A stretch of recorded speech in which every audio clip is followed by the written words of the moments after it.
Nous aimons les garçons mignons et ils sont adorables avec nous. Cette ville a été soudainement frappée par une apocalypse zombie. Et maintenant, des morts vivants ont commencé à se lever et à dévorer les gens comme si de rien n'était, sans aucune pitié.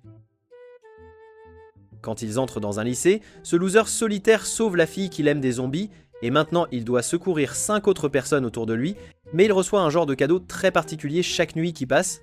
Quel vilain garçon, vraiment pas sage. Takashi sèche les cours pendant la 2e période au lieu d'être en classe. Il est juste assis là, un peu perdu dans ses pensées, songeant à Rei, la fille qu'il aimait depuis leur plus tendre enfance.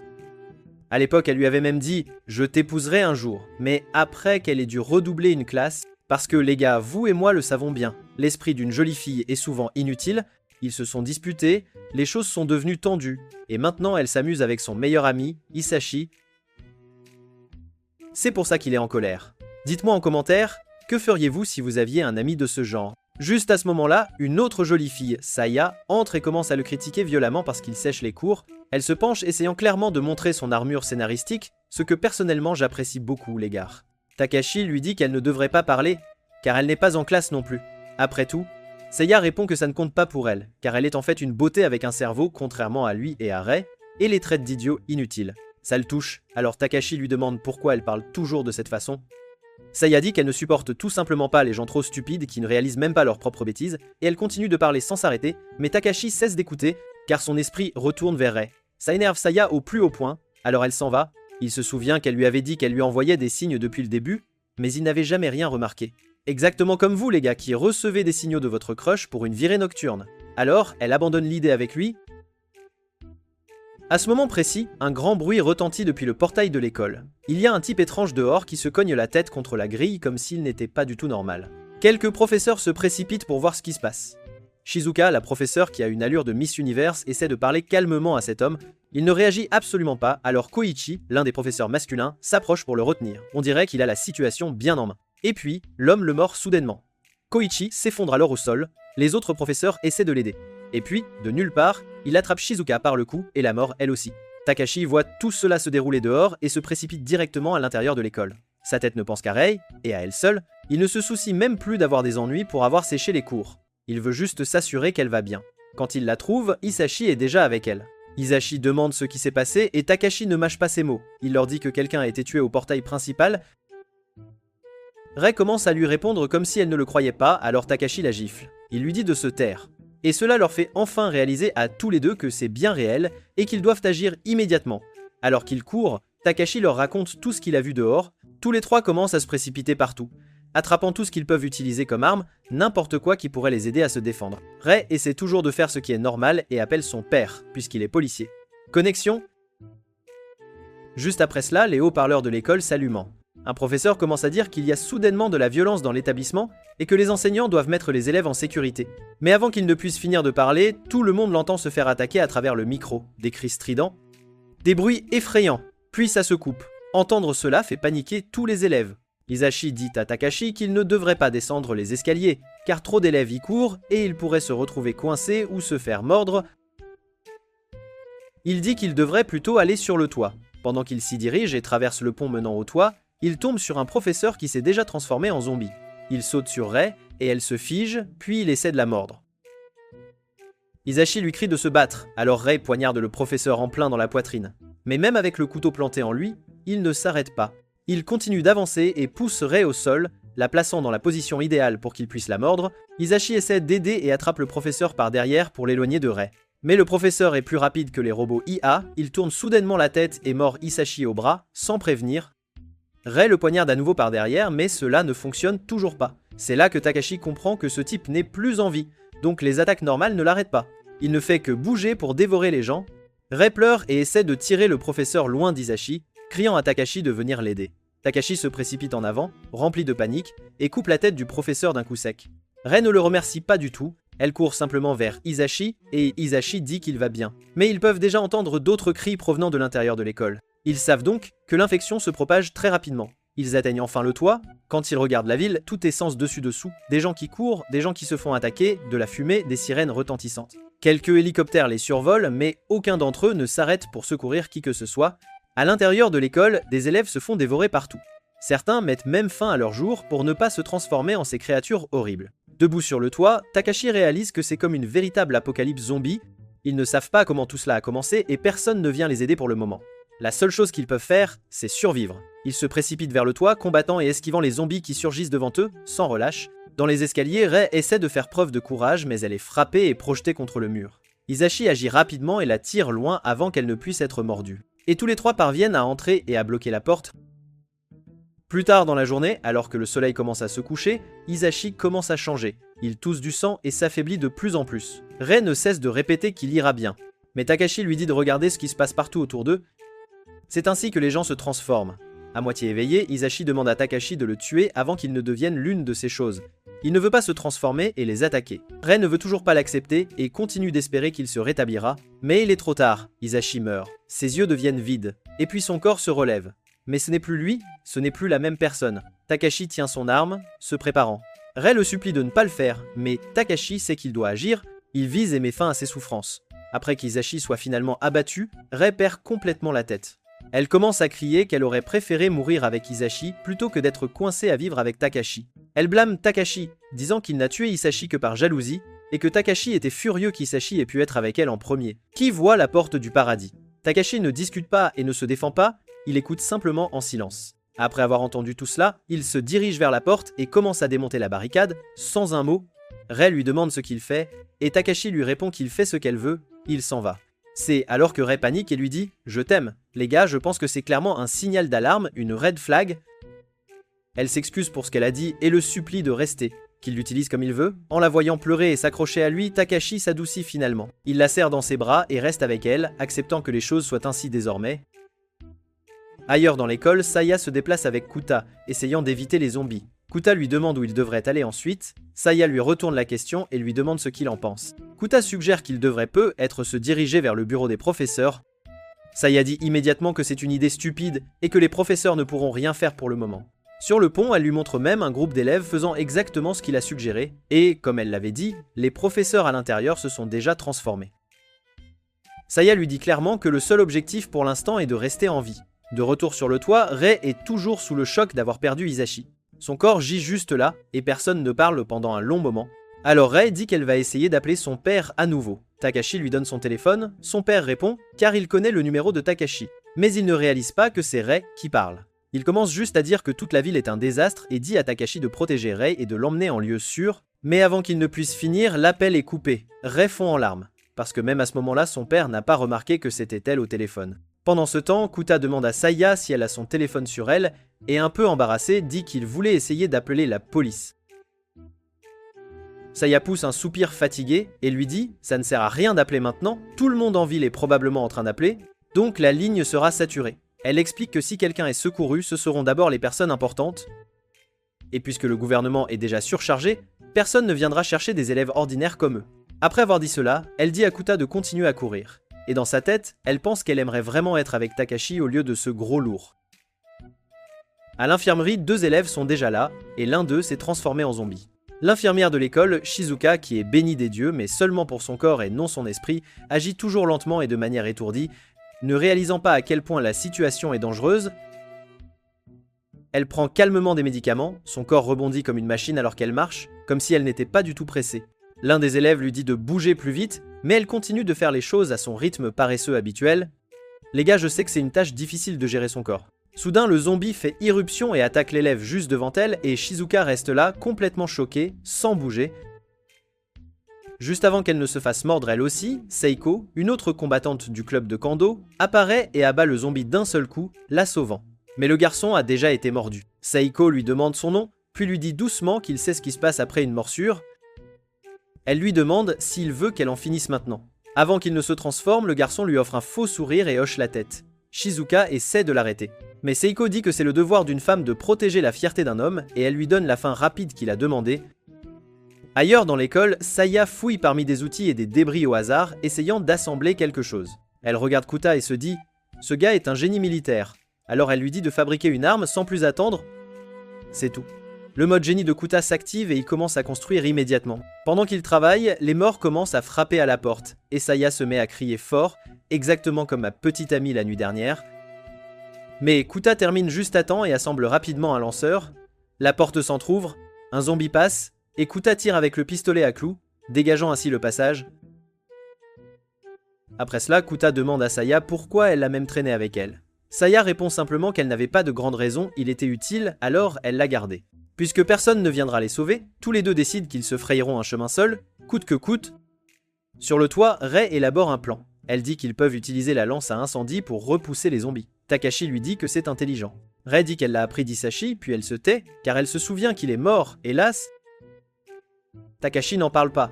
Rei change de sujet et dit qu'ils ne peuvent pas rester sur le toit éternellement. Il est donc temps de bouger. Elle tend sa batte à Takashi afin qu'il puisse retourner à l'intérieur. Une fois dans le bâtiment, Rei demande où ils sont censés aller maintenant. Takashi dit qu'il veut trouver toute autre personne encore en vie et les emmener en lieu sûr. Rei dit qu'il devrait appeler ses parents, mais Takashi lui répond que cela ne servira à rien. Son père est hors de la ville et sa mère travaille à l'école. Il agit comme s'il était calme à ce sujet, mais il est en fait bien plus effrayé. Dans un autre couloir, Saya et Kuta testent quelque chose et remarquent que les zombies se dirigent vers le bruit comme s'ils entendaient parfaitement bien, mais leur vue a disparu, alors ils suivent le son. Au même moment, Seiko et Shizuka sont en route vers le bureau des professeurs pour chercher des clés de voiture. Seiko reste calme et ne perd pas de temps à combattre chaque zombie. Elle les pousse simplement hors de son chemin et continue d'avancer sans s'arrêter. Shizuka demande pourquoi elle ne les abat pas. Seiko lui répond que s'arrêter pour combattre chacun d'eux les ralentira et que s'ils se font encercler, c'est fini pour eux. Puis Shizuka trébuche sur un tapis, ses atouts rebondissant comme toujours, et Seiko attrape sa jupe et la déchire. Non, non les gars. Attendez, ce n'est pas ce que vous pensez. Elle dit que c'est trop serré pour bouger. Shizuka se plaint parce que c'était une jupe chère. Mais Seiko la rembarre en disant « Si tu ne cours pas, le zombie te mangera toi, pas tes vêtements ». De nulle part, ils entendent un tas de bruit provenant de la salle du personnel. Il s'avère que Kuta et Saya sont toujours à l'intérieur, essayant de gérer les zombies. Kuta commence à crier pour que quelqu'un vienne l'aider, mais Saya ne fait que lui crier dessus en retour sans réellement l'assister. Alors Kuta lui dit qu'il y a un zombie juste derrière elle et c'est là qu'elle hurle enfin. Les autres entendent cela et se précipitent. Kuta est presque à court de clous, et Saya est coincée avec un zombie qui se rapproche dangereusement d'elle. Elle trébuche près d'une étagère pleine de trophées et commence à les lui lancer. Mais ils le ralentissent à peine. Son attitude ne la sauve pas jusqu'à ce qu'elle attrape une perceuse et la lui enfonce directement dans la tête du zombie, sans hésitation.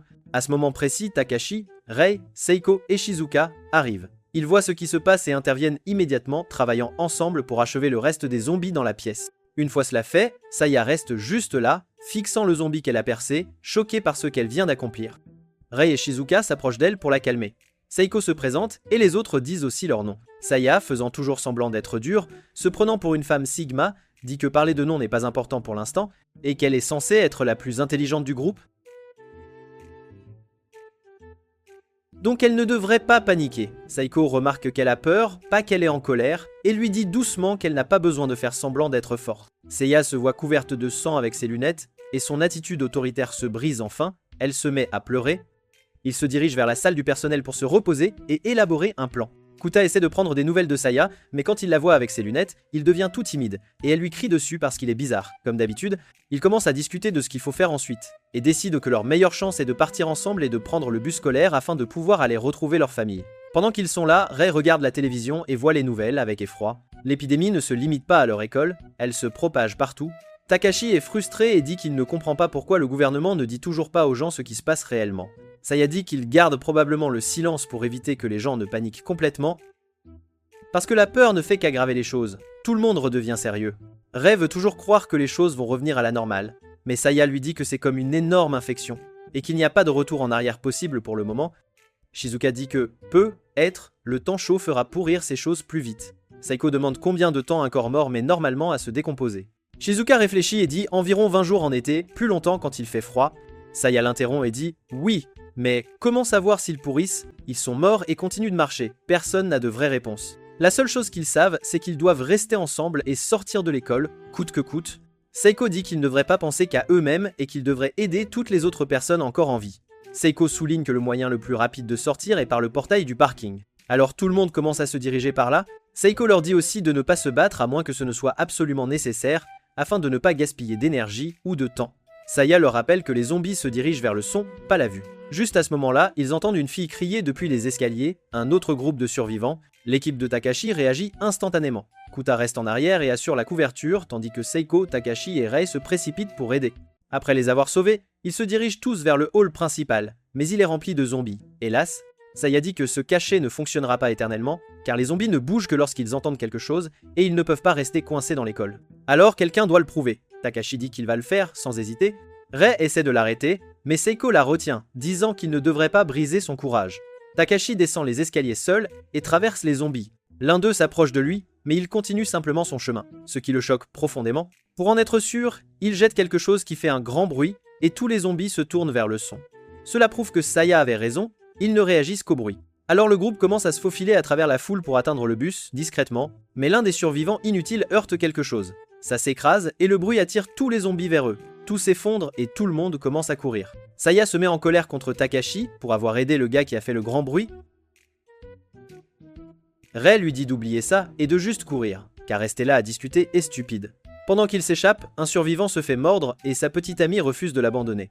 Saya essaie de l'arrêter, mais la fille la repousse et retourne en arrière. Saya ne comprend pas pourquoi elle ferait ça. Alors Shizuka dit doucement que dans un monde aussi brisé, certaines personnes choisissent l'amour plutôt que de vivre. Saya continue de dire que ça n'a aucun sens. Mais alors, un zombie s'approche d'elle, et Kuta saute devant elle pour le bloquer. Sans hésiter, il agit sans réfléchir. Saya se demande « Comment puis-je refuser ?» Exactement comme votre crush, les gars, qui vous a rejeté il y a longtemps. Quand le chemin est libre, Shizuka atteint le bus scolaire avec détermination. Elle s'assit au siège du conducteur. Ses deux gros atouts peinent à rentrer, et tout le monde monte rapidement. Juste à ce moment-là, un autre groupe apparaît. Rei voit le chef et le reconnaît immédiatement. C'est Shito, le professeur qu'elle déteste tant. L'un des élèves de Shito tombe, mais Shito ne l'aide pas. Il se contente de repousser l'élève d'un coup de pied et monte dans le bus avec un sourire effrayant. Les faibles ne méritent pas d'être sauvés. Je pense, les gars, que c'est pour ça qu'elle déteste ce minable pathétique et dégoûtant. Une fois tout le monde à l'intérieur, Shizuka cesse d'agir de manière étourdie. Elle se dit que les zombies ne sont plus des êtres humains et fonce droit à travers eux, comme s'ils n'étaient rien. Une fois dehors, Shito essaie de faire le chef et dit à Seiko qu'elle devrait prendre les rênes. Seiko dit non, alors Shito répond que chaque groupe a besoin d'un chef. Rei se penche vers Takashi et lui dit qu'il va regretter d'avoir laissé monter ce type.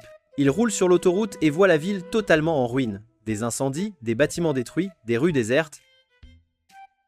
Alors l'un des élèves de Shito se plaint qu'il ne veut pas rester avec Takashi et un autre dit qu'ils auraient dû rester à l'école. Shizuka s'agace, freine brusquement, se retourne et ses atouts rebondissants sont bien en évidence. Pour le plus grand plaisir de tous, elle leur crie de se taire parce qu'ils lui rendent la conduite difficile. Seiko demande calmement à ce minable de quoi il s'agit. Il pointe Takashi du doigt et dit « Jetez-le hors du bus sans tarder ». Kuta est sur le point de lui tirer dessus avec le pistolet à clous, mais Saya l'empêche d'aggraver la situation. Takashi s'approche du type et lui demande pourquoi il essaie de créer des problèmes. Le gars semble sur le point de frapper Takashi, mais Rei intervient et le frappe avec son arme d'un coup sec. Shito commence à applaudir comme si c'était un spectacle, puis se met à parler comme s'il était la personne idéale pour prendre les commandes. D'une manière ou d'une autre, quelques élèves le croient.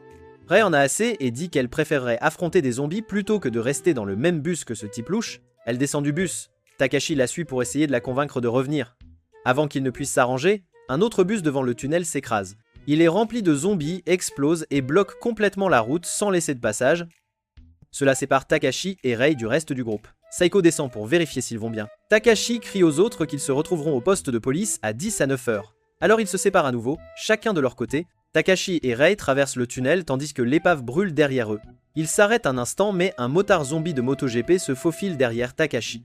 Avant qu'il ne puisse le mordre, Rei lui fracasse la tête avec une brique d'un coup puissant. Elle l'aide à se relever, ils prennent la moto du motard et se dirigent vers la ville. En traversant la ville à moto, Takashi commence à penser à la façon dont, plus tôt ce même jour, la vie n'était que des choses ennuyeuses de l'école, sans plus. Amis, cours, tout le monde profite de son travail de 9 à 5, tout comme certains d'entre vous qui sont coincés dans la matrice. Maintenant, ce monde a disparu. En quelques heures seulement, il a fui des zombies, s'est allié à des gens inattendus et essaie de ne pas mourir. Rei lui demande soudain « Tu penses que quelqu'un va venir nous sauver ?» Takashi lui répond sans détour « Non, personne ne viendra. » Rei soupire et dit qu'il raconte toujours n'importe quoi. Mais Takashi dit qu'il ne fait que dire la vérité, car mentir ne les gardera pas en vie ici. Elle commence à élever la voix pour discuter, mais le bruit attire des zombies proches. Alors Takashi tord sa poignée, son armure, et elle crie plus fort « Désolé les gars !» Je veux dire, il tourne la poignée d'accélérateur et il s'éloigne à toute vitesse avant d'être encerclé. Pendant ce temps, Shizuka a le bus coincé sur un pont, qui se fend un peu. Seiko reste avec leur équipe principale, mais Shido rassemble ses élèves autour de lui et recommence à agir comme un gentil professeur, parlant doucement et faisant de fausses promesses, surtout aux filles. Tout comme Playboy qui fait de fausses promesses aux filles. Restez fort. De retour en ville, Takashi et Rei roulent sur des routes désertes. L'endroit semble abandonné, soit les gens ont fui, soit ils se sont transformés. Ils voient une voiture de police abandonnée, alors ils s'arrêtent. Rei fouille dedans pour voir s'il y a quelque chose d'utile. Elle trouve en fait une arme. Elle la tend à Takashi. Et ils vérifient qu'il y a encore des balles. Ils prennent ce qu'ils peuvent et repartent, car la moto aura bientôt besoin de carburant. Ils trouvent une station-service, mais c'est une de ces pompes qui n'accepte que les cartes. Takashi n'a pas d'argent sur lui, et Rei a laissé son portefeuille à l'école. Alors ils sont tous les deux fauchés, tout comme vous, émotionnels. Zut, ça veut dire qu'ils ont besoin d'argent d'abord. Alors Takashi entre dans un mini-marché voisin et défonce la caisse enregistreuse pour prendre de l'argent. Rei attend dehors avec la moto, pensant à quel point tout est devenu fou en une seule journée. À ce moment-là, quelqu'un l'attrape par derrière. Takashi sort du magasin et voit un grand homme laid tenant un couteau à la gorge de Rei. L'homme semble totalement brisé, il dit qu'il a vu sa famille se transformer en zombies, et qu'il a dû les tuer lui-même. Et maintenant, il est seul et perd la tête. Il tient Rei fermement avec ses mains épaisses et commence à la toucher. Pensant à la frapper, il dit à Takashi de laisser tomber sa batte et de faire le plein de la moto du gare, et le prévient que s'il tente quoi que ce soit, Rei meurt. Takashi fait semblant d'accepter. Il jette la batte exprès pour qu'elle fasse un bruit fort sur le sol. Puis il commence lentement à pomper de l'essence comme l'homme l'a dit, mais en réalité il gagne du temps et déplace sa main vers l'arme. Mais pas sur cette fille, ce que vous pensez qu'il a frappé plus tôt. Attendant le moment de l'utiliser. Le gars continue de crier et de s'énerver, et pendant qu'il parle, sa main tenant le couteau devient un peu négligente. C'est tout ce dont Takashi a besoin. Il s'avance rapidement, sort l'arme et la pointe directement sur la poitrine du gars. L'homme rit comme s'il s'en fichait, et dit que si Takashi tire, tout l'endroit explosera. Mais Takashi ne recule pas, il ne va pas laisser un pervers poser les mains sur Rei, alors il tire. Le coup de feu est super fort, résonnant dans la zone, et c'est suffisant pour attirer les zombies vers la station. Rei veut retourner achever le gars, mais Takashi lui dit de laisser tomber, un coup de feu est déjà assez grave, et les zombies s'occuperont du reste. Ils montent sur la moto et s'en vont, laissant le gars au sol, saignant tandis que les morts-vivants commencent à l'encercler. Lui. Le lendemain matin, à l'aéroport, le dernier jet privé se prépare à partir. 2 mercenaires sont postés à distance, tirant pour sécuriser la piste. L'une d'elles est une femme nommée Rika. C'est l'une des meilleures tireuses d'élite du pays, et ils ont été engagés pour protéger des personnalités importantes qui tentent de s'échapper.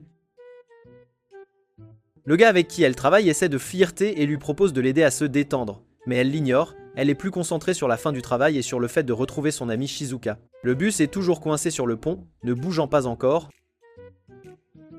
Pendant que tout le monde attend, Shido continue de parler comme s'il dirigeait une sortie scolaire, disant aux élèves de rester cachés, de ne pas appeler leur famille, et de faire confiance au groupe, agissant comme si le président savait tout. Kota dormait, mais Saya le réveille et lui demande dans quelle direction ils devraient aller une fois qu'ils pourront bouger. Kota dit qu'il devrait peu être se diriger hors de la ville. Saya lève les yeux vers l'avion dans le ciel et dit que la plupart des gens essaient probablement de s'échapper vers des endroits éloignés de la ville, comme des îles ou des zones militaires dans les montagnes. Kota suppose que les gens pourraient aller à Okinawa. Saya dit que des endroits comme Hokkaido ou Kyushu pourraient aussi être sûrs, mais entrer dans ces zones ne sera pas facile. Si l'armée a créé des zones sûres, elle bloquera probablement les étrangers pour qu'aucun infecté n'entre. Elle dit que tout le monde commencera à protéger uniquement son propre groupe. La même chose que Shido fait en ce moment dans le bus, essayant de rassembler les élèves autour de lui, et de parler doucement aux filles, pour qu'elles l'écoutent. Peut être que Shido a d'autres plans avec les filles. Kota propose de simplement éliminer Shido, mais Saya lui dit non, ça ne vaut pas la peine de commencer une bagarre. Pour l'instant, ils doivent d'abord se concentrer sur la traversée de la ville. Puis elle dit doucement qu'elle espère que Takashi va bien. Kota entend ça et plaisante en disant qu'elle l'aime bien. Saya dit immédiatement « Non, pas du tout ». Mais Seiko et Shizuka l'ont déjà entendu, et toutes les deux s'inquiètent un peu aussi, puisque Takashi et Rei sont toujours quelque part en ville. Du côté de Takashi et Rei, la ville devient de plus en plus folle. Des gangs courent partout, les gens tirent, et les rues ne sont pas sûres. Takashi doit faire passer la moto à toute vitesse dans une zone où les gens se tirent dessus juste pour qu'ils ne soient pas pris au piège. Ils essayaient d'atteindre le pont principal, mais il est trop bondé et trop dangereux. Alors Takashi fait demi-tour et commence à chercher un autre chemin. Au pont principal, les choses sont déjà hors de contrôle. Les zombies sont apparus, paniqués, et les soldats sur place ne peuvent pas contrôler tout le monde. Pour arrêter une bousculade, l'armée bloque toutes les voitures et avertit que quiconque causera des problèmes sera traité. Quelques étudiants essaient encore de passer le point de contrôle. Alors les soldats les repoussent du pont avec un canon à eau. Dans le bus, Shido parle toujours comme s'il était le chef, disant à tout le monde comment survivre. Seiko dit finalement qu'il agit comme un chef de secte. Saya est d'accord, elle voit que certains étudiants tombent en fait dans son piège. Seiko dit aux autres qu'ils devraient descendre du bus et partir seuls s'ils veulent atteindre le poste de police et rencontrer Takashi.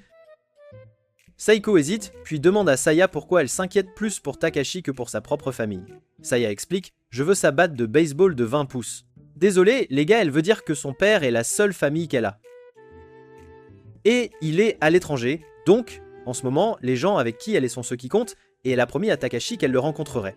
Alors, elle va tenir cette promesse. Shizuka demande ensuite où tout le monde habite. Saya dit qu'elle et Takashi viennent de la même région. Kota rit et dit que sa famille n'est même pas au Japon. Son père est à Amsterdam, occupé avec mes 3 mères. Et son grand-père est en mer avec ses 3 grands-mères. Shizuka pense à quel point son père était bon, et dit qu'elle reste aussi avec ce groupe, puisqu'elle n'a personne à proximité et qu'elle ne veut vraiment pas rester avec Shido. Alors il décide de marcher vers un autre pont, au lieu de rester là à l'écouter. Shido les voit se préparer à partir et essaie de les arrêter. Saya le rembarre rapidement et dit qu'ils n'ont pas besoin de lui. Shido fait ce sourire effrayant et dit à Shizuka qu'ils ont besoin d'une infirmière de son côté. Je pense les gars qu'il ne veut pas d'infirmière. Il veut autre chose. Il s'approche, Kota tire un coup de semonce qui érafle la joue de Shido. Shido se met en colère, mais Kota lui dit qu'avant, à l'école, Shido le méprisait. Mais maintenant il n'y a plus de professeurs et plus de règles. Alors Kota n'a plus peur de lui. Après ça, Seiko, Shizuka, Saya et Kota descendent du bus et laissent Shido derrière avec ceux qui veulent encore l'écouter. Dans une autre partie de la ville, Takashi et Rei sont coincés à un autre pont. La circulation ne bouge pas du tout, la route devant est bloquée et il manque de temps pour arriver à la station. Puis ils entendent des coups de feu. Takashi reconnaît tout de suite que c'est Kota qui tire. Cela signifie que les autres sont proches et en difficulté. Takashi accélère la moto et monte tout droit comme un Tom Cruise, saute sur le pont et atterrit juste là où le groupe est encerclé. Saute et commence à se battre. Takashi lance son arme à Kota pour qu'il puisse les couvrir, puis se précipite avec Seiko. Les deux se battent côte à côte, se déplaçant parfaitement ensemble, et achèvent les derniers zombies. Quand c'est fini, Rei court directement vers Shizuka et la serre dans ses bras, le visage enfoui en elle. Elle comprend immédiatement pourquoi le gars parle toujours d'elle. Takashi vérifie Seiko pour voir si tout le monde va bien, mais Saya et Rei remarquent toutes les deux à quel point il est proche d'elle et n'apprécient pas vraiment. Kota, pendant ce temps, est trop heureux pour son nouveau cadeau de Noël car il a enfin une vraie arme à utiliser. Pas seulement le pistolet à clous, le soleil se couche et le poste de police est encore trop loin, alors ils ont besoin d'un endroit pour passer la nuit. C'est alors que Shizuka se souvient que son ami Rika a une maison à proximité. Il décide d'y aller. Takashi les emmène un par un sur la moto. Quand c'est le tour de Shizuka, elle monte derrière lui sans réfléchir et Takashi a un aperçu du paradis. Cette nuit-là, les choses en ville empirent encore. Il est clair maintenant, l'épidémie de zombies n'est pas seulement locale, elle est mondiale. Le gouvernement ne peut plus gérer toutes les personnes qui essaient d'atteindre les zones sûres. Ils entrent dans l'appartement et les filles prennent le contrôle immédiatement. Elles se précipitent ensemble dans la salle de bain car après tout, une vraie douche est comme un miracle. Il y a de l'eau chaude, du vrai savon, des serviettes, alors elles commencent à se laver. Riant, éclaboussant comme si c'était la vie normale à nouveau, et aussi les gars faisant quelque chose qui n'est pas normal. Mais nos garçons sont des mâles alpha, donc ils ne peuvent pas se joindre à ça. Ils restent juste dehors à entendre tout ça à travers la porte. Takashi et Kota fouillent l'endroit et trouvent 2 coffres-forts. Ils réussissent à les ouvrir. Un coffre-fort est plein de balles. L'autre contient 3 vraies armes. Le visage de Kota s'illumine. Il est super excité parce que des choses comme ça ne traînent pas habituellement dans une maison. Et maintenant, ils l'ont. Takashi en prend un et le pointe vers Kota sans réfléchir. Kota panique et lui dit de ne jamais pointer une arme sur quelqu'un, même si elle est vide. Puis tous les deux se taisent, car ils réalisent que ce n'est plus seulement fuir les zombies. C'est un vrai combat maintenant. Plus de discussions. Si quelque chose attaque, il tire. Il charge les armes et range le reste des munitions. Kota mentionne de manière totalement décontractée qu'il s'est entraîné en Amérique pendant 1 mois avec un ancien soldat des forces spéciales.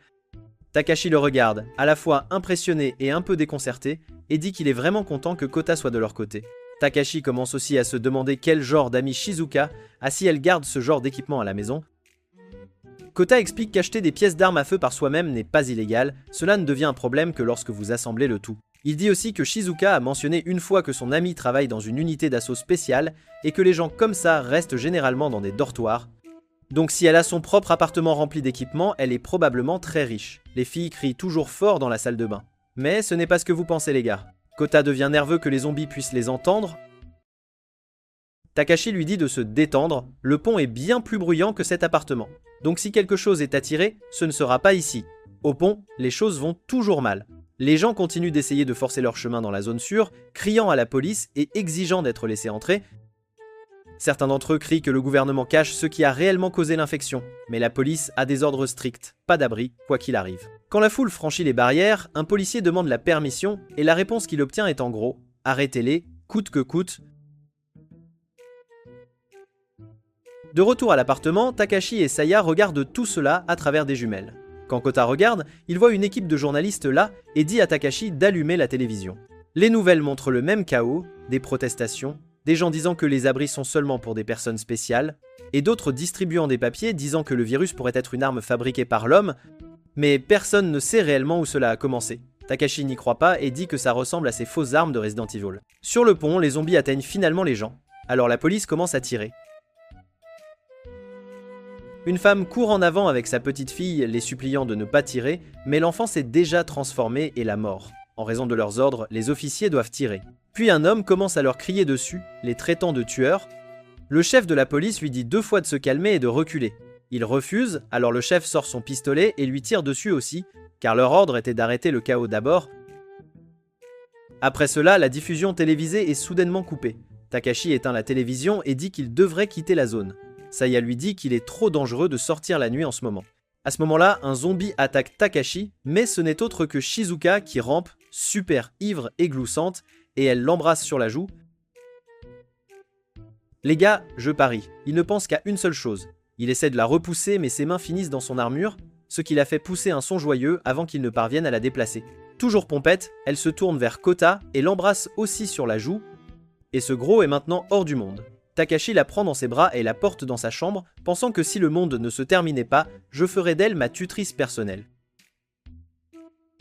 Pendant qu'il fait cela, Rei apparaît ivre, se penche vers lui comme si elle voyait double, puis s'effondre sur le sol et commence à pleurer à propos de son père et de Hisashi. Takashi met Shizuka au lit, tire la couverture sur elle, ressort et voit Saya endormie sur le canapé, ses vêtements tenant à peine en place. Cette nuit lui facilite les choses, mais pas pour son joystick les gars. Takashi fouillait juste dans le réfrigérateur pour trouver quelque chose à manger. Ne réalisant pas que Seiko était déjà dans la cuisine, elle lui dit qu'elle prépare à manger. Il se retourne et se fige. Seiko n'a rien sur elle, sauf un tablier. Il pense « Pourquoi es-tu habillée comme ça ?» Ren son joystick encore plus incontrôlable. Elle est super détendue à ce sujet et dit qu'il n'y avait pas de vêtements qui lui allaient, alors elle a utilisé ça. Takashi dit que c'est un peu dangereux à porter devant des gares. Seiko écarte la main et dit qu'elle lui fait confiance, à lui et à Kota. À ce moment-là, ils entendent quelqu'un monter les escaliers en tapant du pied. C'est Rei, toujours pompette, et maintenant elle veut le joystick de Takashi pour jouer. Seiko lui dit d'aller la calmer et de faire profil bas. Rei recommence à parler de Hisashi, à quel point il était gentil, comment il la traitait doucement, et comment Takashi n'est pas comme lui. Takashi lui tend un verre et lui demande si elle veut se reposer. Cela la met en colère. Elle dit qu'il ne la comprend pas, que Hisashi la comprenait mieux. Takashi dit finalement qu'il en a marre d'être comparé à quelqu'un qui est parti. Il lui dit clairement « Je ne suis pas Hisashi, mais c'est moi qui ai un joystick de 20 pouces ici en ce moment. » Rei le regarde simplement avec des yeux larmoyants et l'embrasse. À l'intérieur de l'appartement, tout le monde est en sécurité pour le moment, mais à l'extérieur des villes, c'est toujours le désastre total. Les gens paniquent et les morts vivants errent. Après cela, Takashi se rend là où Kota monte la garde. Kota a déjà le sniper installé et prêt à jouer à Call of Duty, et maintenant il observe la rue en contrebas. Il peut voir plus de morts vivants arriver. Sur la route, un gars au hasard essaie de se frayer un chemin en tirant. Mais il est abattu. Seiko entend les coups de feu et vient vérifier aussi. Takashi veut commencer à tirer pour aider. Mais Seiko l'arrête. Elle lui dit que s'il tire d'ici, les morts vivants remarqueront où ils sont. Les survivants pourraient voir leur lumière et essayer d'entrer. Alors leur endroit sûr ne sera plus sûr. Elle lui dit de regarder réellement la ville. Elle est brisée. Elle dit que peut-être il veut jouer les héros. Mais elle pense à garder le groupe en vie. Takashi regarde à nouveau à travers la lunette. Dans la rue, les gens sont désespérés. Il aperçoit un homme portant sa petite fille, allant de porte en porte, essayant de trouver un endroit où se cacher. La fille demande où est partie sa maman, et le papa lui dit qu'elle est quelque part de mieux. Il frappe à une maison et les supplie de prendre au moins l'enfant. Personne n'ouvre. Il menace de forcer la porte s'il ne la laisse pas entrer. Quelqu'un ouvre enfin mais panique, poignarde le père à la poitrine et claque la porte. La fille est laissée dehors avec son père qui saigne sur le sol. Elle ne comprend même pas ce qui s'est passé. Le père, alors qu'il s'éteint, lui dit de se cacher. Elle commence à pleurer pour lui, effrayée, et ses pleurs commencent à attirer les morts vivants vers elle. C'est à ce moment-là que Takashi ne peut plus rester là à regarder, et pense qu'il est temps de passer à l'action. Kota a déjà sa lunette et tire, sauvant la petite fille et abattant certains des zombies autour d'elle, de sorte qu'il y a une issue. Takashi lui dit qu'il n'était pas censé tirer, mais Kota dit qu'il ne va pas regarder un enfant se faire manger. Takashi est d'accord. Takashi court en bas pour aller la chercher. En chemin, Rei apparaît et dit « Je viens aussi ». Il lui dit non, elle doit rester près du portail et garder l'endroit. Seiko apparaît, voit ce qu'il fait, dit qu'elle respecte ça, et lui dit de faire attention. Avant qu'il ne parte, Rei lui donne un pistolet et ils partagent un regard rapide. Puis Takashi prend la moto et part, avec Kota qui observe tout depuis le toit. Le sauvetage commence. Takashi roule vite dans la rue, frappant les zombies avec la moto pendant que Kota tire d'en haut pour dégager le chemin. Quand Takashi atteint la fille, la moto glisse et il la perd, alors maintenant il est à pied. Kota continue de le couvrir depuis le bâtiment. Takashi atteint la fille et il y a même un chien là, alors il le prend aussi. À l'intérieur de la maison, un autre zombie apparaît. Alors Takashi doit utiliser l'arme. Le coup de feu est fort, alors plus de morts-vivants commencent à se diriger vers lui. De retour à l'appartement, Saya se réveille à cause des tirs. Elle réalise que les zombies arriveront bientôt. Alors elle réveille Shizuka. Shizuka sort à moitié habillée et Kota voit accidentellement tout d'en haut. Mon garçon a aussi une vue du paradis. Saya l'ignore et lui dit de se préparer car ils partent. En bas, Seiko dit à tout le monde de monter dans la voiture pour qu'ils puissent aller chercher Takashi. Dans la rue, Takashi ferme le portail derrière lui pour que les zombies ne puissent pas le suivre. Le père mort est toujours là. Takashi lui couvre le visage et y dépose une fleur en signe de respect. Il dit à la fille que son père l'a protégée et est mort en héros. Elle pleure et lui dit au revoir. Elle demande à Takashi ce qu'il devrait faire maintenant. Il ne sait pas vraiment. Mais il voit un mur sur lequel ils peuvent marcher pour rester au-dessus des zombies. Alors il l'emmène par là. Au même moment, Seiko et les autres chargent des armes et des sacs dans le Humvee. Kota aperçoit Takashi et la fille sur le mur, essayant de ne pas tomber pendant que les zombies marchent en dessous d'eux. Takashi se dit de ne pas regarder en bas. Au milieu de tout ça, le chien le lèche et la fille dit qu'elle a besoin de faire pipi. Il lui dit d'attendre mais elle supplie, alors il la laisse faire, juste sur son dos. Ils arrivent au bout du mur, et le Humvee arrive à toute vitesse dans la rue. Seiko est debout dessus, ressemblant à une vraie mafieuse. Kota tire d'en bas, et Shizuka conduit directement à travers la horde. Il s'arrête juste devant Takashi. Seiko saute et commence à découper les zombies pour dégager le chemin, pendant que Kota tire par-dessus son épaule. Takashi attrape la fille, court et saute dans le véhicule. Le lendemain matin, il roule le long de la rivière dans le Humvee. La petite fille dit enfin son nom, Alice, et tout de suite elle s'accroche à Kota comme un bébé canard. Aujourd'hui, c'est le tour de Kota et Saya de surveiller, pendant que Takashi, Rei et Seiko peuvent enfin dormir. Quand ils arrivent au bout du chemin de la rivière, Shizuka réveille tout le monde doucement. Rei est la première à s'éveiller. Au début, elle sourit en réalisant qu'elle était appuyée sur Takashi. Mais le sourire s'éteint. La seconde où elle voit Seiko, elle aussi endormie sur lui, dormant carrément sur la mère de ce bébé. Son humeur change radicalement, et elle pince fort la joue de Takashi. Ce sursaut le réveille. Et quand il regarde et voit ce qui met Rei en colère, il manque de faire une crise cardiaque. Seiko se réveille une seconde plus tard et se réajuste. Comme sa tenue ne couvrait pas grand-chose, Shizuka gare le Humvee sous le pont principal, elle sort des vêtements de rechange qu'elle a pris chez son ami, et les filles vont se changer. Pendant ce temps, Takashi et Kota attendent à proximité et montent la garde. Kota tend un pistolet à Takashi et lui dit qu'il devrait en porter un aussi. Il lui donne une rapide mini-leçon sur la façon de l'utiliser. Juste au moment où il finit d'expliquer, les filles reviennent, maintenant vraiment habillées et prêtes à partir. Takashi et Kota ont tous deux l'impression que leur âme a quitté leur corps. Rei exhibe son propre pistolet, pas celui-là les gars. Et quand Takashi a l'air inquiet, elle dit juste que Kota lui a déjà appris à s'en servir. Takashi et Kota partent en éclaireur pour vérifier la route. La rue est vide, pas de zombies, pas de gens, juste le silence. Shizuka ramène le véhicule sur la route principale. Même si tout semble désert, Alice espère toujours secrètement que son père peut être vivant quelque part. L'endroit le plus proche à vérifier est la maison de Saya. Saya ne pense pas que quiconque sera là, mais elle veut quand même regarder. Alors Shizuka avance tandis que Takashi et Rei restent sur le toit du Humvee pour surveiller pendant qu'ils traversent le quartier. Takashi regarde autour de lui et réalise que quelque chose ne va pas. Il n'y a plus d'hélicoptères survolant la ville. Rei mentionne qu'ils n'ont pas non plus rencontré de zombies depuis qu'ils ont quitté le bord de la rivière, donc pendant quelques minutes, c'est presque calme. Cela ne dure pas.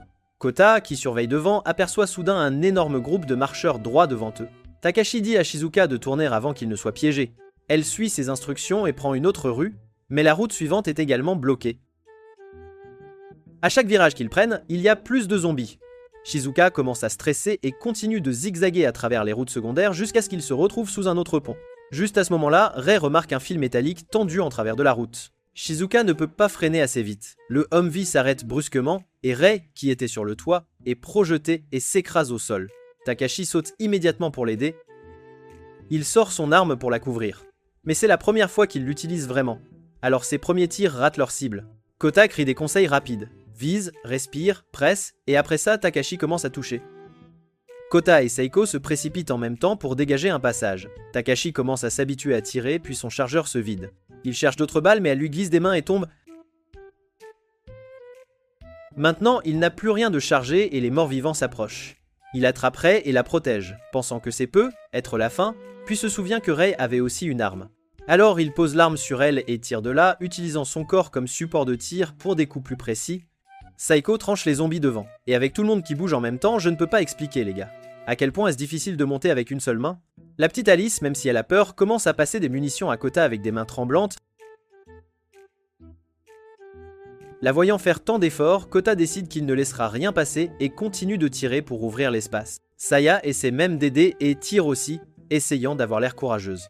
Mais tous les coups de feu et les cris ne font qu'attirer plus de morts vivants. Au moment où le soleil commence à se coucher, ils sont toujours coincés et les balles sont presque épuisées. Puis leur chien, Zek, saute du Humvee et commence à mordre les zombies, essayant de les protéger. Takashi réalise qu'il ne peut pas laisser le chien se battre seul. Saya lève son arme à nouveau, mais Takashi la lui prend, lui dit de rester en arrière avec Rei et court en avant. Seiko l'accompagne, tous les deux commencent à faire du bruit et à attaquer pour éloigner les zombies de la voiture. Cela fonctionne un peu, mais d'autres corps continuent d'arriver de tous les côtés. Pendant ce temps, Kota dit à Alice de ramper sous le fil et d'aller de l'autre côté où c'est plus sûr. Il promet qu'ils viendront juste après avoir réduit le nombre de zombies. Mais Alice secoue la tête.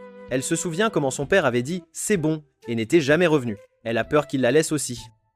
Elle commence à pleurer et dit qu'elle veut rester avec eux, pas être seule. Juste au moment où il semble qu'ils sont sur le point d'être submergés, une escouade de soldats en équipement complet apparaît et anéantit tous les zombies.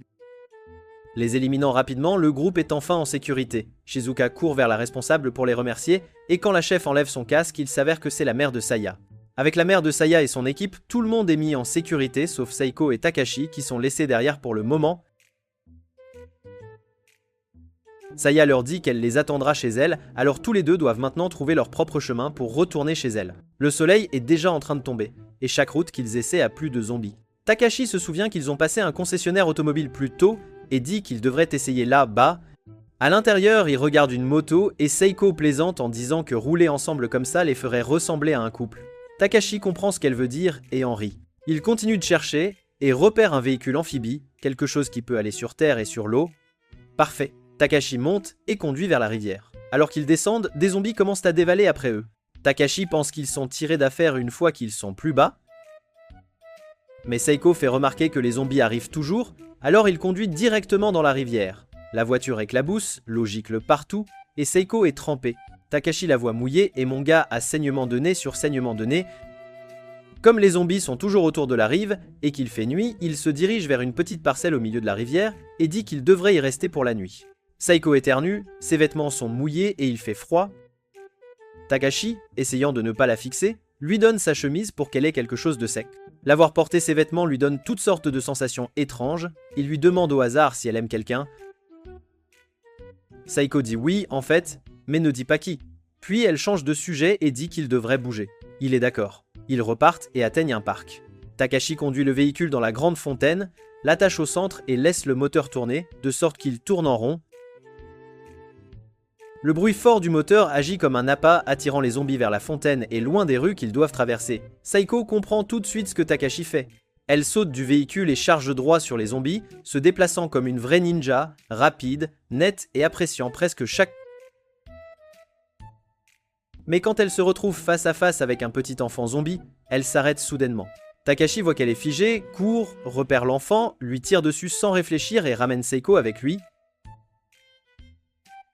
Il se réfugie dans un sanctuaire voisin pour se cacher. Takashi lui demande pourquoi elle s'est arrêtée, mais Seiko ne répond pas, elle s'effondre simplement sur le sol et se tait. Il ne la pousse pas.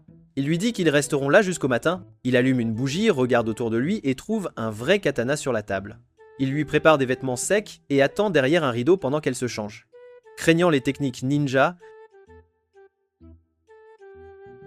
La pièce devient lourde et silencieuse, et Takashi sent qu'elle a besoin de temps pour se calmer. Pour détendre l'atmosphère, il lui tend une serviette humide et lui dit de s'essuyer le visage. Ce petit commentaire fait enfin sourire un peu Seiko. Après un moment, Seiko lui demande pourquoi il ne l'a pas forcé à s'expliquer. Takashi répond « Si tu ne peux pas le dire, je ne te forcerai pas ». C'est alors qu'elle commence à se confier. Elle dit que plus tôt, quand il lui a demandé si elle aimait quelqu'un, oui, mais elle sent qu'elle ne devrait pas. Puis elle lui dit ce qui la dérange vraiment. Avant tout ça, un homme l'a attaquée la nuit. Elle s'est défendue durement, lui a cassé les jambes, brisé les côtes. Mais ce n'est pas ça qui l'effraie. Ce qui l'effraie, c'est qu'elle a aimé lui faire du mal. Le pouvoir, le contrôle, la violence, ça lui a fait du bien, et ça lui a fait penser qu'elle était déjà brisée. Takashi dit qu'il comprend un peu parce que même lui se sent parfois bien en tuant des zombies. Seiko dit que ce n'est pas la même chose, elle a aimé faire du mal à une personne vivante, et quand elle a vu cet enfant zombie, ça lui a rappelé cette partie laide d'elle-même. Takashi ne fait pas de discours, il lui prend juste la main, l'embrasse doucement. Après ça, seul moi et Dieu savons ce qui s'est passé cette nuit-là. Le lendemain matin, alors qu'ils sont sur le point de partir, d'autres zombies commencent à se diriger vers le sanctuaire. Takashi appelle Seiko, mais elle est toujours dans la lune, pensant à la nuit précédente. Alors il la serre fort, la ramenant à la réalité, essayant de retrouver la Seiko qui ne s'est jamais figée. Ça marche, elle lève les yeux, le remercie doucement, et ce regard perçant revient. Mais cette fois, elle tient un vrai katana. Seiko sort et se met au travail. Elle bouge plus fluidement et plus durement qu'avant, chaque coup est net, chaque coupe est fatale. Elle déchire les morts vivants comme si de rien n'était. Une fois le chemin ouvert, Takashi la conduit par l'arrière à la maison de Saya. Zik commence à aboyer quand il les sent, et les autres sont heureux qu'il soit revenu, bien qu'aucun d'eux ne sache. Takashi vient d'aider Seiko à accepter le côté plus sombre d'elle-même. Et d'une manière ou d'une autre, la vie continue de favoriser Takashi. Après avoir passé la nuit avec Sayako, il se retrouve dans une autre situation, cette fois avec Rei. Comme elle est tombée du Humvee, Shizuka lui donne un traitement pour le dos et demande à Takashi de tenir Rei fermement. Alors il est juste là, pendant que Rei crie comme ma petite amie de la nuit dernière. Quand c'est fini, Rei le met dehors et crie que son dos lui fait toujours mal à cause de lui. En bas, il rencontre Seiko à nouveau, maintenant vêtue d'un yukata. C'est encore un peu gênant entre eux, mais ils en rient tous les deux. Puis Alice apparaît, alors Takashi lui dit qu'il est content qu'elle aille bien maintenant, se souvenant comment elle s'était endormie en pleurant à côté de Shizuka. Mais le calme ne dure pas. Les voix commencent à s'élever. Saya et sa mère se disputent. Takashi demande ce qui se passe et Saya lui répond sèchement parce qu'il l'appelle toujours Takagi. Sa mère s'excuse pour son attitude, mais Takashi dit que ce n'est rien et la remercie. Saya s'approche de Kota, qui nettoie toujours ses armes, et lui dit clairement qu'ils ne peuvent pas rester dans cette maison beaucoup plus longtemps. La nourriture, l'eau et l'électricité sont déjà limitées, et ça ne va faire qu'empirer. Au même moment, la mère de Saya dit la même chose à Takashi. L'armée a pris le contrôle des services publics, sans attendre les politiciens. Et désormais, seules les personnes qui peuvent réellement se battre peuvent rester sur le domaine, elle demande même à Takashi de raisonner Saya. Dans le garage, un membre du personnel adulte voit Kota avec les armes et dit que les étudiants ne devraient pas manipuler d'armes. Kota semble sur le point de céder, mais Saya intervient et le remet à sa place. Il recule une fois qu'il se souvient qu'elle est la fille du chef de famille. Après cela, Saya souligne comment les adultes les traitent toujours comme des enfants. Même après tout ça, ils se retrouvent tous dans la chambre de Rei puisqu'elle ne peut toujours pas marcher. Saya ne perd pas de temps, elle demande s'ils restent au sein du groupe de sa famille ou s'ils partent faire leur propre chemin. Seiko comprend tout de suite. Sous la protection des parents de Saya, c'est soit les rejoindre, soit partir. Takashi demande pourquoi ils ne peuvent pas tous rester ici puisque cet endroit est sûr. Ça met Saya en colère. Elle crie que ses parents se soucient plus de leur réputation et de leurs partisans que d'elle. Takashi la saisit par le col et lui dit qu'au moins elle a des parents et une maison. Le reste d'entre eux ne savent même pas si leurs familles sont vivantes. Elle se tait. Puis ils entendent du bruit dehors. Le père de Saya arrive avec un camion et un groupe de ses hommes. Traînant un homme infecté, il dit que c'était son ami.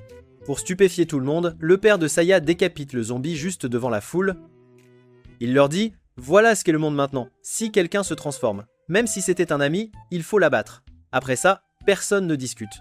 À l'intérieur, Kota prend enfin la parole et dit que n'utiliser que des lames ne durera pas longtemps. Une épée peut couper l'os, mais après quelques zombies, elle s'émousse. Seiko répond calmement qu'une épée de bonne qualité et des mains entraînées fonctionnent toujours. Kota s'énerve soudainement et s'en va.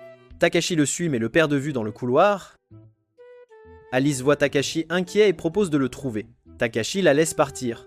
Une minute plus tard, Alice revient effrayée, disant que Kota a des problèmes. Ailleurs sur le domaine, Saya cherche aussi Kota, mais trouve plutôt Seiko assise tranquillement près de l'étang à carpe koi. Saya, étant directe comme toujours, fait un commentaire. Saiko se lève et dit qu'elle n'est pas d'humeur. Saya lui dit qu'ils ne pourront pas rester détendus longtemps, tôt ou tard. Ils devront décider s'ils se battent sous ses parents ou partir et former leur propre groupe. Pendant ce temps, dans le garage, certains membres du personnel adulte ont en fait acculé Kota et essaient de lui prendre ses armes, disant que les étudiants ne sont pas autorisés à détenir des armes. Kota les supplie de ne pas le faire. Les armes sont la seule chose pour laquelle il est bon. La situation est sur le point de devenir tendue. Takashi apparaît, mais avant qu'il ne puisse intervenir, le père de Saya arrive et demande ce qui se passe. Les travailleurs expliquent que les armes de Kota sont illégales. Le père de Saya regarde directement Kota et lui demande son nom. Kota, tremblant, donne son nom complet et sa classe, et lui demande de ne pas prendre ses armes. Le père de Saya lui demande une chose, que peux-tu faire? Avant que Kota ne puisse répondre, Takashi s'avance et dit « Il peut protéger Saya ». Cela fait écouter l'homme. Takashi lui dit que Kota a sauvé Saya plus d'une fois. Seiko le soutient, disant qu'elle a elle-même vu les compétences de tir de Kota. Un par un, le reste du groupe se tient derrière Kota. Finalement, Saya elle-même s'avance et dit, d'une voix ferme et forte, « Les seules personnes qui m'ont protégé sont Kota et mes amis, pas mes parents parfaits. » Plus tard, un des anciens élèves de Shito rapporte secrètement tout cela à Shito, qui joue toujours au chef avec son propre groupe désordonné. Et dans l'attente des survivants, Saya dit directement aux adultes que le gouvernement ne sait pas ce qui se passe et le cache pour éviter la panique. Les adultes argumentent et disent que ce n'est qu'un virus. Saya les met au défi de le prouver, aucun d'eux ne le fait. Alors elle dit qu'elle est d'accord avec son père sur une règle, si c'est un mort vivant, on l'abat, et personne n'a le droit de se faire mordre. Les adultes ne comprennent toujours pas. Une dame dit même que les parents de Saya essaient juste de prendre le contrôle, effrayant tout le monde exprès et en voyant les enfants se battre. Elle dit que les zombies sont toujours des gens normaux qui sont juste malades. Saya, Kota et Takashi entendent ça et se disent « Sérieusement ?» Ils ne prennent pas la peine de discuter parce que ces gens ne veulent rien croire d'autre. Saya se met en colère maintenant. Elle dit que certaines personnes ne veulent pas la vérité parce que la vérité est effrayante. Kota dit qu'il sait un peu ce qu'elle veut dire, les gens détournent le regard des problèmes parce que c'est plus facile. Même quand ils savent ce qui se passe vraiment, ils font comme si ce n'était pas le cas. Takashi dit qu'il a fait ça aussi avant, comme quand il ne voulait pas accepter que Rei aimait Hisashi. Saya lui dit que ce n'est pas le moment de penser comme ça. Kota ajoute que le grand problème est que les adultes continuent d'essayer d'agir comme si l'ancien monde était toujours là. Mais c'est pas le cas. Saya dit qu'il n'aime pas non plus dire « nous avions tort ». Kota hoche la tête et dit que tout ce qui s'est passé, de l'école à maintenant, lui a appris que la seule façon de s'améliorer est d'admettre ses erreurs. Takashi dit qu'il a aussi fait des erreurs. Saya et Kota le regardent et souriant, ils lui disent « ça n'a pas d'importance, tout le monde l'a déjà choisi, il est le chef maintenant ». Pendant ce temps, Seiko rencontre le père de Saya. Il lui dit qu'il a étudié sous son père, et que sa famille vient d'une lignée respectée. Il sort un katana et le lui offre. Seiko voit tout de suite que c'est une vraie lame et non une simple décoration. Elle essaie de le rendre poliment, mais il rit et dit que c'est un cadeau de remerciement pour son père et pour avoir protégé Saya. Seiko dit qu'elle n'était pas la seule à avoir aidé, et que Saya elle-même a été importante pour le groupe. Elle lui dit que s'il veut vraiment protéger sa fille, il devrait être à ses côtés, pas seulement donner des ordres aux autres. Puis elle dit que s'il veut vraiment donner l'épée, il devrait la donner à Takashi. Le père de Saya dit que Takashi a du potentiel, mais il pense toujours que Takashi n'est pas encore tout à fait stable en tant que leader. Ailleurs dans la maison, Takashi se demande en fait la même chose, s'il devrait même diriger du tout. Réentré lui dit que ça lui va bien en fait, et qu'il est un homme bien. Takashi dit qu'il ne se sent pas comme un héros, il dit qu'il essaie juste de survivre et d'aider, comme un personnage de soutien. Il dit que Seiko, Kota et Rei sont ceux qui se battent. Saya est le cerveau, Shizuka est le médecin, et Alice est juste Alice. Rei rit et dit que les filles aiment généralement les gars mignons ou doux, et Takashi n'est ni l'un ni l'autre. Mais elle admet que parfois il est courageux d'une manière stupide et fait quand même ce qu'il faut, et elle aime ça. Puis Rei admet qu'elle aurait dû le remarquer plus tôt et que maintenant elle ne veut plus être loin de lui même si un jour il aime quelqu'un d'autre. Elle veut toujours être près de lui. Cela le surprend et l'ambiance entre eux devient vite chaleureuse. Ils finissent par se rapprocher et s'embrasser. Mais après un moment, Rei se redresse et dit qu'elle doit aller voir Shizuka pour se faire examiner et lui dit de réfléchir à ce qu'elle a dit. Quand elle ouvre la porte, Seiko est là attendant et dit qu'elle leur a laissé un peu d'intimité. Rei la dépasse en la frôlant, toujours un peu jalouse et se souvenant toujours que Takashi et Seiko ont aussi passé une nuit ensemble. Shito et son étrange groupe de partisans passent enfin à l'action. L'une des filles flirte avec un garde et le trompe, alors il les laisse entrer dans le domaine familial de Saya. À peu près au même moment, Takashi décide qu'il va aider Rei à chercher ses parents. Il ne sait même pas où est sa propre mère et son père est dans une autre ville. Mais il sait au moins que le père de Rei est un flic et que sa mère pourrait encore être cachée à la maison. Le père de Saya dit à Takashi que sa famille quitte la maison dans 2 jours parce qu'il devient trop dangereux de rester. Takashi dit que lui et Rei seront de retour avant ça, mais s'ils n'y arrivent pas, ils devraient partir sans eux. Juste au moment où Takashi et Rei sont sur le point de partir, Saiko s'avance et dit qu'elle vient aussi. Les autres viennent les saluer, mais avant qu'ils ne puissent partir, Rei se fige parce que Shido entre. Escorté par le garde qui l'a laissé entrer, agissant tout innocent, le garde l'appelle un bon professeur qui sauve des élèves, mais Rei sait ce qu'il est vraiment. Dans le passé, Shido travaillait avec un maire corrompu qui détestait le père de Rei parce qu'il était un flic honnête. Shido a reçu l'ordre de faire échouer Rei exprès, et à partir de ce moment, elle l'a détesté plus que tout. La seconde où Rei le voit, elle perd la tête. Elle sort son arme et se précipite sur lui, prête à le poignarder. Shito arrête de parler et lui demande depuis quand elle savait utiliser une arme. Rei dit que son père le lui a appris, le même père dont Shito a essayé de ruiner le nom. Elle dit qu'elle est restée silencieuse parce que son père voulait arrêter Shito de la bonne manière. Mais maintenant que le monde est brisé, elle peut s'en occuper elle-même. Juste à ce moment tendu, le père de Saya entre. Il dit que ce monde est libre maintenant. Si Rei veut tirer sur Shido, elle le peut. Takashi essaie de l'arrêter, mais Seiko le retient et dit que c'est le choix de Rei. Shito essaie de manipuler Rei et lui dit d'appuyer sur la gâchette pour qu'elle doive vivre comme une tueuse. Rei ne tombe pas dans le panneau. Elle lui dit que même s'il meurt ici, il reste une ordure. Puis elle baisse son arme et s'en va. Le père de Saya ordonne à Shito et à sa secte de remonter dans leur bus et de quitter le domaine. Devant le manoir, le monde empire. Les pays commencent à se blâmer mutuellement et certains idiots tirent des ogives nucléaires. Dans le ciel, des missiles explosent et déclenchent d'énormes éclairs. De retour à la maison, Shizuka se souvient soudainement de son amie Reika, celle qui possède l'appartement, le Humvee et toutes ses armes. Elle l'appelle, pleurant de soulagement quand Reika lui répond enfin, directement depuis l'aéroport. Mais pendant qu'elle discute, un immense éclair déchire le ciel. L'électricité s'éteint, les signaux sont coupés et toutes les machines cessent de fonctionner. Une explosion. Elle l'explique d'abord en mode geek. L'explosion émet des rayons gamma. Ceux-ci frappent l'air, délogent les électrons, c'est l'effet Compton. Et ensuite, le champ magnétique terrestre propage cette impulsion électrique partout. Puis elle dit que c'est plus simple, en gros, toute l'électronique a grillé. Immédiatement, le bus de Shito s'arrête net, dérape et s'écrase contre la barricade au bout de la route. Cette brèche dans le mur ouvre un chemin direct vers le domaine familial de Saya. Ainsi, les zombies à l'extérieur peuvent désormais les atteindre. Le père de Saya commence aussitôt à donner des ordres. Saya explique que les vieilles voitures ou camions qui n'utilisent pas beaucoup d'électronique peuvent encore fonctionner s'ils échangent des pièces. Elle reste calme pendant que tout le monde panique, et son père est visiblement fier qu'elle y ait pensé si vite. À l'entrée principale, les morts-vivants commencent à forcer le passage. Le père de Seiya leur dit de sceller l'accès. Koda aide à abattre l'un d'eux qui s'approche trop. Et l'un des adultes qui avait tenté de lui prendre ses armes auparavant s'excuse réellement. À l'intérieur, la mère de Seiya se prépare également à combattre. Elle déchire sa robe au niveau des jambes pour pouvoir mieux bouger, et Koda ne peut s'empêcher de la fixer. Elle tend une arme à Saya et dit qu'elle faisait de la protection de vie hippie quand elle travaillait à Wall Street, et qu'elle est même meilleure que le père de Saya. Elle dit à Koda d'apprendre à Saya comment l'utiliser, et il est ravi. Puis le portail cède finalement et les zombies se déversent. Le groupe se replie à l'intérieur de la maison. Tandis que les autres survivants, ceux qui n'arrêtaient pas de dire que ce n'était qu'un virus, sont attaqués et réalisent enfin que ce n'était jamais juste une maladie. Takashi prend le flanc droit, abattant tout zombie qui tente de les contourner. Seiko se déplace parmi les morts comme l'eau, rapide et efficace, et chaque fois qu'un d'eux s'approche trop d'elle, Rei intervient et la couvre.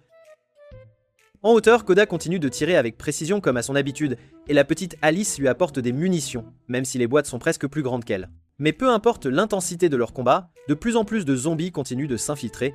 Le père de Saya commence à organiser tous ceux qui sont encore prêts à se battre. Au même moment, les femmes et les enfants sont envoyés vers le bus pour se préparer à partir. L'un des gardes rapporte qu'un autre groupe, parti vers la ville voisine, a réussi à l'atteindre et est en train de réparer leur portail. Saya dit qu'elle veut rester et défendre la maison. Mais son père lui répond que non, le front ne tiendra pas. Et les morts finiront par s'introduire tôt ou tard.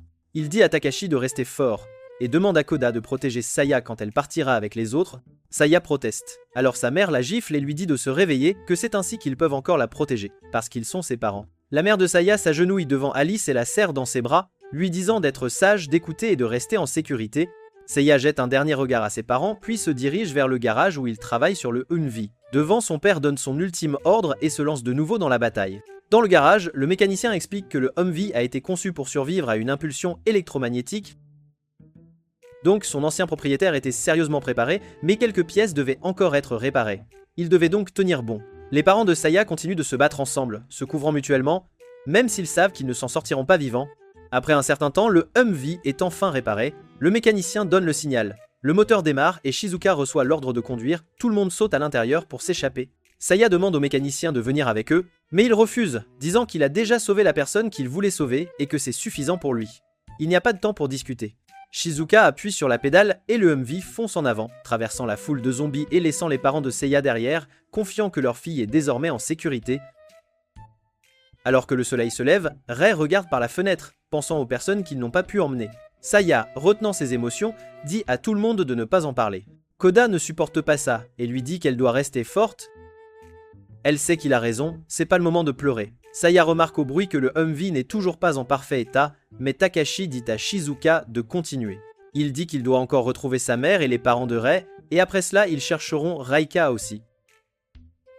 La route devant eux est inconnue, le monde est rempli de morts vivants et le danger est partout. Mais ils se sont les uns les autres, ils ont des armes. Et ils n'abandonnent pas. Qu'en pensez-vous les amis? Comment ce voyage se terminera-t-il? Dites-moi en commentaire, c'est tout pour la vidéo d'aujourd'hui. Si vous voulez la deuxième partie, commentez partie 2. Regardez la vidéo suivante et je vous retrouve dans la prochaine.